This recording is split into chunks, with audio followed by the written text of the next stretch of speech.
Nelson. Around the World in 80 Days by Jules Verne. Translated by George Makepeace Towell.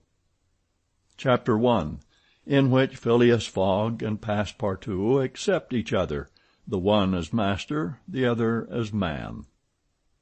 Mr. Phileas Fogg lived in 1872 at No. 7 Savile Row, Burlington Gardens, the house in which Sheridan died in 1814. He was one of the most noticeable members of the Reform Club, though he seemed always to avoid attracting attention, an enigmatical personage about whom little was known, except that he was a polished man of the world. People said that he resembled Byron, at least that his head was Byronic, but he was a bearded, tranquil Byron, who might live on 1,000 years without growing old. Certainly an Englishman, it was more doubtful whether Phileas Fogg was a Londoner. He was never seen on 'Change, nor at the bank, nor in the counting rooms of the city. No ships ever came into London docks of which he was the owner. He had no public employment. He had never been entered at any of the inns of court, either at Temple or Lincoln's Inn or Gray's Inn, nor had his voice ever resounded in the Court of Chancery, or in the Exchequer, or on the Queen's Bench, or the ecclesiastical courts. He certainly was not a manufacturer, nor was he a merchant or a gentleman farmer. His name was strange to the scientific and learned societies, and he never was known to take part in the sage deliberations of the Royal Institution, or the London Institution, the Artisans' Association, or the Institution of Arts and Sciences. He belonged, in fact, to none of the numerous societies which swarm in the English capital, from the Harmonic to that of the Entomologists, founded mainly for the purpose of abolishing pernicious insects. Phileas Fogg was a member of the Reform, and that was all. The way in which he got admission to this exclusive club was simple enough. He was recommended by the Barings, with whom he had an open credit. His checks were regularly paid at sight from his account current, which was always flush. Was Phileas Fogg rich? Undoubtedly, but those who knew him best could not imagine how he had made his fortune, and Mr. Fogg was the last person to whom to apply for the information. He was not lavish, nor, on the contrary, avaricious, for whenever he knew that money was needed for a noble, useful, or benevolent purpose, he supplied it quietly and sometimes anonymously. He was, in short, the least communicative of men. He talked very little, and seemed all the more mysterious for his taciturn manner. His daily habits were quite open to observation, but whatever he did was so exactly the same thing that he had always done before, that the wits of the curious were fairly puzzled. Had he travelled? It was likely, for no one seemed to know the world more familiarly. There was no spot so secluded that he did not appear to have an intimate acquaintance with it.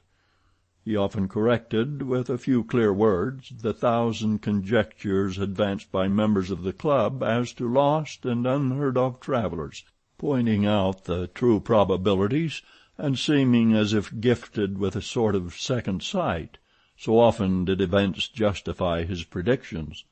He must have travelled everywhere, at least in the spirit. It was at least certain that Phileas Fogg had not absented himself from London for many years. Those who were honoured by a better acquaintance with him than the rest declared that nobody could pretend to have ever seen him anywhere else. His sole pastimes were reading the papers and playing whist. He often won at this game, which, as a silent one, harmonized with his nature. But his winnings never went into his purse, being reserved as a fund for his charities. Mr. Fogg played not to win, but for the sake of playing. The game was, in his eyes, a contest, a struggle with a difficulty, yet a motionless, unwearying struggle, congenial to his tastes. Phileas Fogg was not known to have either wife or children, which may happen to the most honest people, either relatives or near friends, which is certainly more unusual. He lived alone in his house in Savile Row, whither none penetrated. A single domestic sufficed to serve him. He breakfasted and dined at the club, at hours mathematically fixed, in the same room, at the same table, never taking his meals with other members, much less bringing a guest with him, and went home at exactly midnight, only to retire at once to bed. He never used the cosy chambers which the reform provides for its favored members. He passed 10 hours out of the 24 in Savile Row, either in sleeping or making his toilet.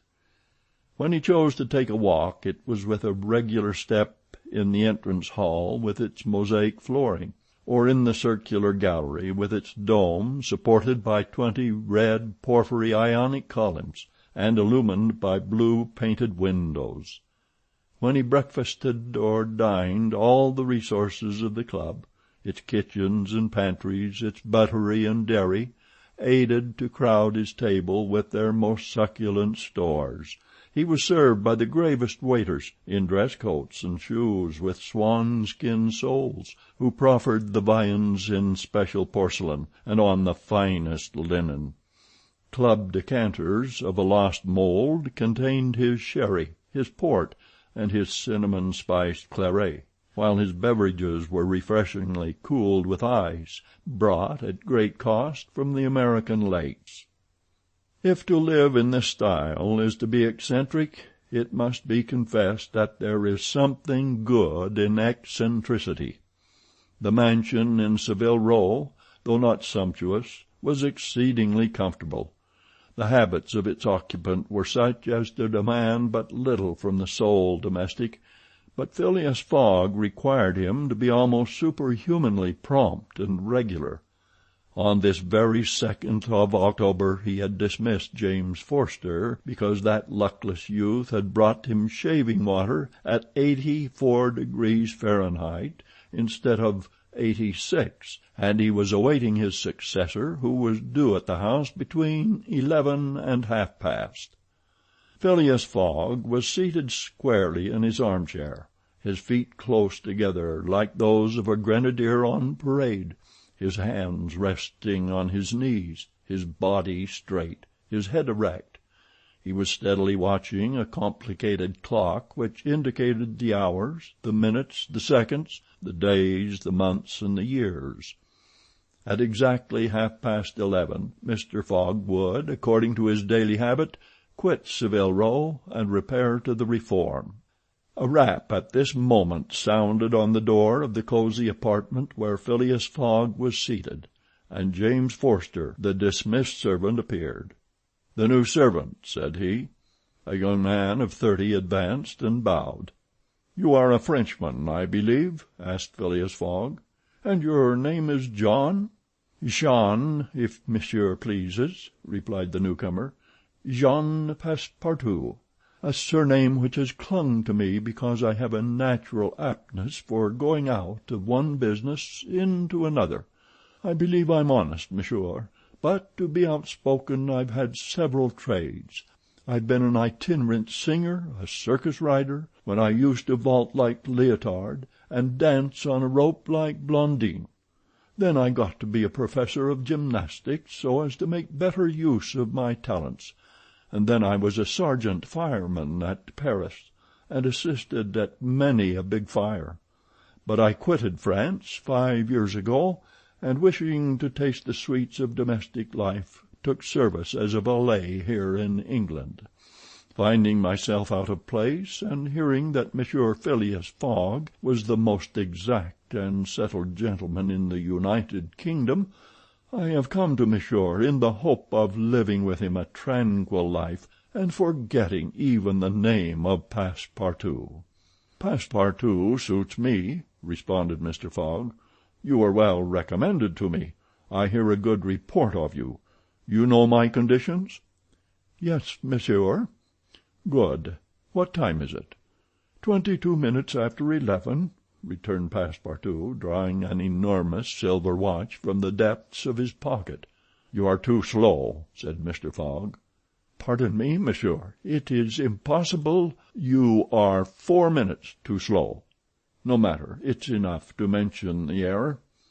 Now, from this moment, 29 minutes after 11 a.m. this Wednesday, 2nd October, you are in my service." Phileas Fogg got up, took his hat in his left hand, put it on his head with an automatic motion, and went off without a word. Passepartout heard the street door shut once. It was his new master going out. He heard it shut again. It was his predecessor, James Forster, departing in his turn. Passepartout remained alone in the house in Savile Row. End of Chapter 1.